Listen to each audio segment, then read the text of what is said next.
میں لوگ بدلتے بھی بہت ہیں. ایک خلیل احمد نامی بندہ پیدا ہوا, اس نے اپنے آپ کو کہا کہ میں ماہرہ شریف سے مرید ہوں اور میں اعلی حضرت کے خاندان سے مرید ہوں, اعلی حضرت کے پیر خانے سے مرید ہوں. تو اب اپنی سنیت اس نے منوا لی کیونکہ ماہرہ شریف سے میں مرید ہوں.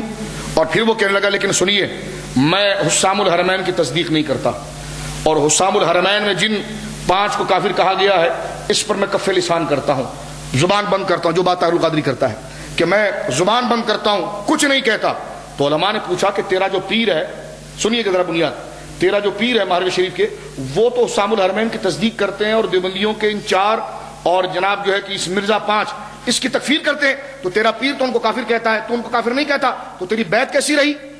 یہ سوال کیا. اس پر اس نے جواب کیا دیا؟ اس نے کہا کہ دیکھو میں یہ بات آپ کے سامنے واضح طور پر کر دیتا ہوں. کہا کہ دیکھو امام احمد بن حنبل نے جناب جو ہے امام احمد بن حضرت امام اعظم ابو حنیفہ نے یزید کی تکفیر کے لیے کوئی صراحت نہیں لکھی, لیکن بعد والوں نے صراحت لکھی. تو اس سے وہ امام اعظم کی بیعت سے نکل گئے؟ نہیں نکلے.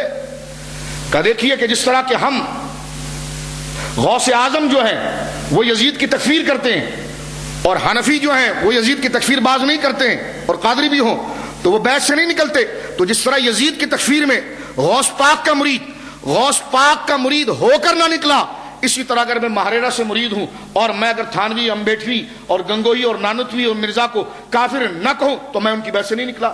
سمجھے آپ دلیل کیسی لایا؟ اس پر جواب علماء نے یہ دیا کہ یزید کا مسئلہ اور تھانوی کا مسئلہ ایک نہیں, فرق ہے. یزید کی تکفیر اور گنگوہی کی تکفیر میں فرق ہے. یزید کی تکفیر اور نانوتوی کی تکفیر میں فرق ہے. وہ کیسے؟ وہ اس لیے کہ یزید نے جو کیا اس کی تکفیر جائز بھی ہے اور بعض لوگوں نے سکوت کیا, لیکن جنہوں نے سکوت کیا ان پر کفر لوٹے گا نہیں, اس لیے کہ یزید کے تکفیر میں روایت مختلف ہے. جو باتیں بتائی جا رہی وہ کفر ہے, جو باتیں بتائی جا رہی ہے وہ کفر ہے, اور اس میں تعویل بھی نہیں ہو سکتی. ایک تو کفر ہونا, قطعی کفر ہونا, غیر تعویل ہونا, ان 2 چیزوں سے تکفیر نہیں ہوگی. تیسری چیز یہ ہوگی کہ منسوب میں روایت بھی صحیح ہو کہ یہ بات اس نے کی بھی کہ نہیں کی ہے. ایک آدمی آپ کے سامنے آ کر ایک جملہ بولے کہ جناب دیکھیے اگر کوئی ایسی بات کرے تو یہ کفر ہے, آپ کہیں گے بالکل کفر ہے, یہ تو غلط بات اس نے کی ہے. تو کہا کہ جناب یہ بات فلانا کر رہا ہے, آپ اس کو کافر کہیں, آپ کہیں گے نہیں, احتیاط کا تقاضا ہے کہ پہلے تحقیق کریں گے یہ بات اس نے کی بھی کہ نہیں کی. تو ایک ہے کفر کا قطعی ہونا اور ایک کفر کا قطعی ہونا اور ایسے الفاظ ہونا کہ جس میں تعویل نہ ہو سکے. جس طرح کہ کوئی یہ کہے کہ اللہ کی لاٹھی بے آواز ہے, اس کو مانا کہ کفر فقی تو کہا گیا ہے, لزوم کفر کہا گیا ہے, لیکن اس میں تعویل قدرت کی ہے, تعویل قدرت کی ہے. تو لہذا ایسا جملہ معاذ اللہ جو کفریہ ہو, جس میں تعویل بھی نہ ہو, اور جس نے کہا ہے اس تک بات ٹھیک ہو, تب اس کی تکفیر کرنا واجب ہے. جو تکفیر نہیں کرے گا خود کافر ہو جائے گا. یزید کا مسئلہ یہ تھا کہ یزید کے بارے میں جو باتیں ہیں جو لکھی گئی ہیں وہ تو کفر ہے, تعویل اس میں نہیں ہے, لیکن یہ بات یزید سے ہوئی کہ نہیں ہوئی اس میں تھوڑا شک ہے. اس لیے بعض علماء نے تکفیر کی, بعد میں سکوت کیا. تو لہذا کفر ہے, تعویل نہیں ہے. سمجھ رہے میری بات؟ کفر ہے اور تعویل نہیں ہے. نسبت میں اختلاف ہے, تو نسبت میں اختلاف کے حوالے سے قول کو کفر کہا جا رہا ہے, قول کو غیر تعویل ہونے کے اعتبار سے کفر کہا جا رہا ہے, لیکن قائل تک یہ نسبت ہے بھی کہ نہیں اس میں شک کی بنا پر یزید کے لیے توقف باز نے کیا. لیکن تھانوی, نانوتوی, گنگوہی ان کا کفر ہے بھی قطعی غیر تعویل, اور یہ خود اپنی کتابوں میں اس کا دفاع کرتے ہیں اور یہ بات ثابت کرتے ہیں کہ یہ انہوں نے لکھی تھی, کسی اور نے نہیں لکھی. تو یہاں پر مسئلہ اور ہے, نسبت بھی صحیح ہے کہ کہنے والا یہی ہے, اور بات جو کی ہے اس میں تعویل بھی نہیں ہو سکتی, اور جو بات کی ہے وہ کفر قطعی ہے. لہذا ان کی تکفیر جو نہیں کرے گا وہ خود کافر ہو جائے گا. اور اسی اصول کو امام احمد رضا نے ذکر کیا کہ من شک فی کفرہ وعذابہ فقد کفر.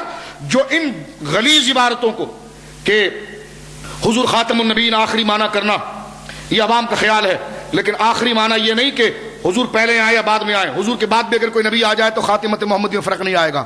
یہ واضح کفر ہے, قطعی کفر ہے, اس میں تعویل بھی نہیں, اور یہ ثابت ہے کہ یہ نانوتوی نے کی ہے, کسی اور جن بھوت نے نہیں کیا ہے.